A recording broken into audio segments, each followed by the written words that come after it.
English bowlers को तिलक लगा लगा के धोया है।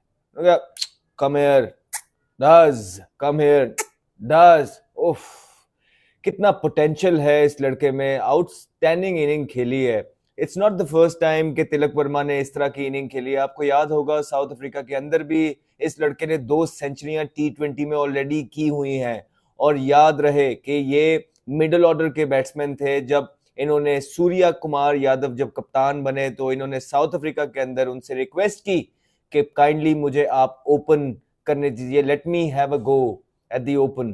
तो उन्होंने उसके बाद किया कुछ इस तरह, और सूर्या कुमार यादव भी उन्होंने कहा ठीक है यार, अगर आप बोल रहे हो तो आ जाओ, कर लो, ओपन कर लो, दिखा दो व्हाट यू हैव।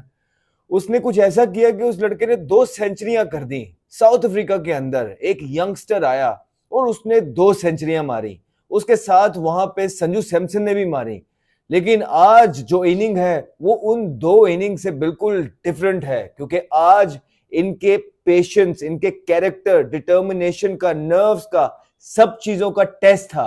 ये वो वाली इनिंग नहीं थी जिस तरह साउथ अफ्रीका में थी, ये चेस करते हुए इनिंग थी। और इस इनिंग के अंदर तिलक वर्मा ने अपने सारे साथियों को खो दिया था।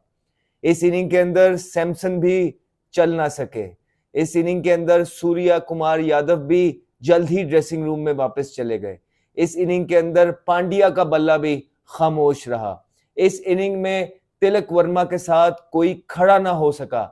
लेकिन इसी वजह से ये इनिंग जो है इतनी पजीराई डिजर्व करती है, क्योंकि इसमें तिलक वर्मा चेस करते हुए नॉट आउट रहे। As an opener it's a rare trait के सर्कल का पावर प्ले की आप बात करें तो तिलक वर्मा के पास चारों तरफ शॉट्स हैं जिसमें वो ना सिर्फ चौके छिक्के भी मारते हैं और दूर दूर मारते हैं।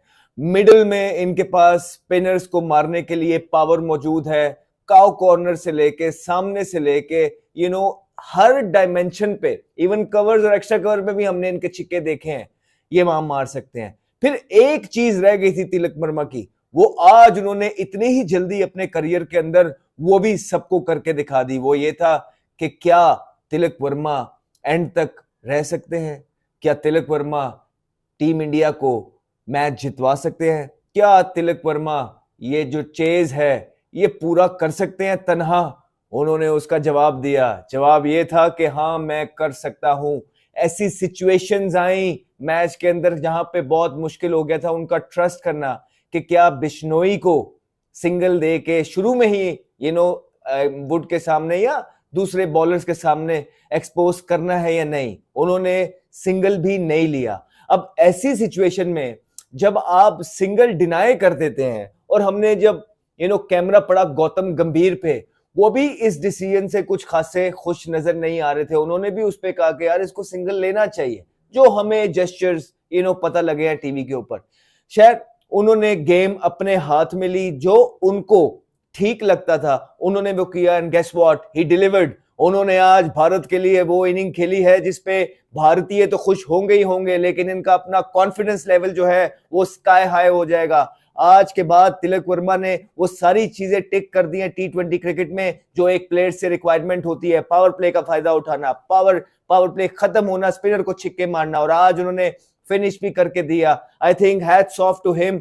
बड़े अरसे के बाद इस तरह का कोई टैलेंट नजर आ रहा है जो भारत ही प्रोड्यूस कर रहा है। आप दुनिया जहान के टैलेंट देखेंगे तो अभी ऑस्ट्रेलिया के भी टैलेंट आपने देखा, यंग, साउथ अफ्रीका में भी देखा, लेकिन इस तरह का टैलेंट नजर नहीं आ रहा है जिस तरह भारत प्रोड्यूस कर रहा है। आप याद रखिए कि ये इंग्लैंड की पूरी साइड खेल रही है, पूरी साइड खेल रही है, और वो एड़ी चोटी का जोर लगा रहे हैं कि किसी तरीके से भारत को दबोच लिया जाए, किसी तरीके से भारत को गिरा दिया जाए। लेकिन भारतीय जवान हैं कि वो हार मानने के लिए तैयार है नहीं। जिस तरह का इनके बड़े प्लेयर्स T20 वर्ल्ड कप से रिटायर होके गए हैं, जिसमें विराट कोहली, रोहित शर्मा, ठीक है, उसके बाद पंत ये मैच नहीं खेल रहे हैं, उसके बाद अगर आप देखेंगे तो बुमराह वो भी नहीं खेल रहे हैं। ये 4 बड़े प्लेयर हैं जो कि भारतीय इस यंग टीम में T20 की नहीं है, लेकिन भारत को कोई इससे मसला हो नहीं रहा है।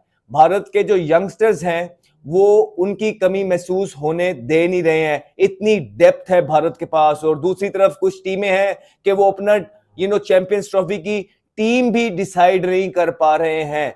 यहाँ पे ये लाले पड़े हुए हैं कि भाई कौन परफॉर्मर है, किसको खिलाएं, किसको डालें।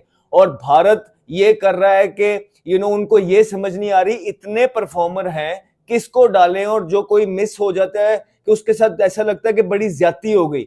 अभी संजू सैमसन ये इस जैसे प्लेयर जो है इनकी चैंपियंस ट्रॉफी साइड में मौजूद नहीं, और इस तरह दीगर यंगस्टर भी मौजूद हैं। तो इतनी डेप्थ है, ये सारा क्रेडिट जाता है बीसीसीआई को, उनके इंफ्रास्ट्रक्चर को, उनके मेरिट को, और जिस तरह उनकी डोमेस्टिक का जाल उन्होंने भारत के चारों तरफ बिछाया हुआ है वो काम कर रहा है। वो उनको प्लेयर्स प्रोड्यूस करके दे रहा है, और बाकी की चीजें जब वो टीम के अंदर आते हैं इतना अच्छा एटमॉस्फेयर उनको मिलता है, ऐसी स्पेस मेंटल स्पेस उनको मिलती है कि वो जो अपनी एबिलिटी है उससे बढ़ चढ़ के खेलते हैं। और आज ये प्रूव किया है एक यंगस्टर ने जिनका नाम है तिलक वर्मा, अकेले ही उन्होंने मैच ले गए।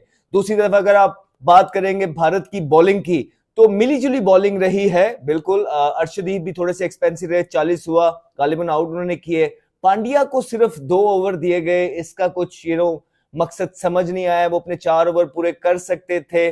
चक्रवर्ती भी थोड़े से आज एक्सपेंसिव रहे हैं, और बिश्नोई भी, मतलब मिलजुल के उन्होंने अच्छी बॉलिंग की और रिस्ट्रिक्ट किया इंग्लैंड को एक मॉडेस्ट टारगेट पे। लेकिन क्रेडिट जाता है यहाँ इंग्लिश बॉलर्स को भी, उन्होंने तेज बॉलिंग की। देखिए जफरा आर्चर और मार्क वुड ये दुनिया के तेज तरीन बॉलर्स में इनका शुमार होता है।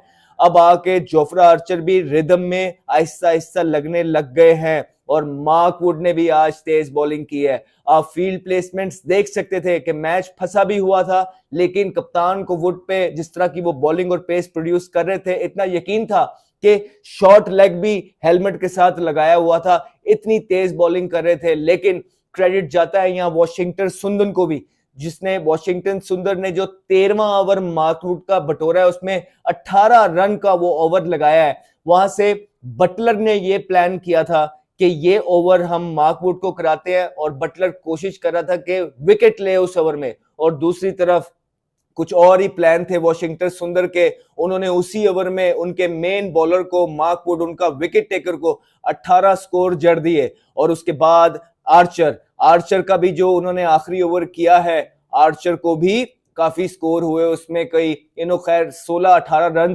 उनको भी उस ओवर में हो गए हैं।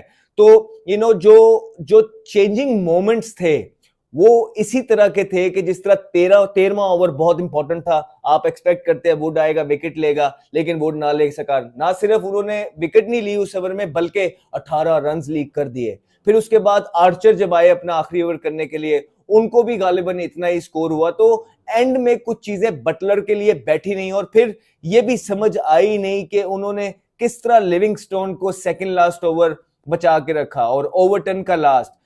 कार्स बॉलिंग कर रहा था। समझ आ रही है कि हमें ये भी पता है कि बटलर कहीं ना कहीं ये कोशिश कर रहे थे कि मैच को इतना डीप लेके जाया ना जाए, और जो है ना विकेट की तरफ जाया जाए, और विकेट लेके हम आखिरी ओवर से पहले ही जीत जाए।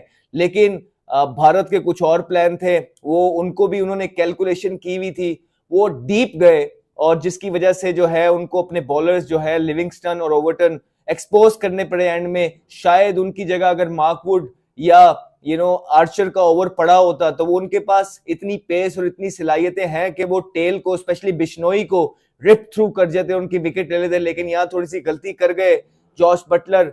मैं समझ सकता हूं कि उन्होंने वो क्यों किया। अब आउट करना शुरू में चाह रहे थे कि मैच यहां तक पहुंचे ना, लेकिन मैच पहुंच गया। और जब मैच एंड तक पहुंच जाता है और अपने मेन बॉलर्स के ओवर आप खत्म करा देते हैं, तो आपको ये म्यूजिक भी फेस करना पड़ता है। अगर आर्चर या वुड में से किसी का आखिरी या सेकंड लास्ट ओवर होता तो शायद ये स्टोरी कुछ और होती। लेकिन ये जो इनिंग है तिलक वर्मा की, ये इनको बहुत दूर तक लेके जाएगी। मेरे ख्याल से हमारे साथ साथ दुनिया ने भी अभी देख लिया होगा उनमें कितनी पोटेंशियल मौजूद है। ना सिर्फ वो छिक्के चौके मारते हैं, बल्कि अपना दिमाग भी यूज करना जानते हैं।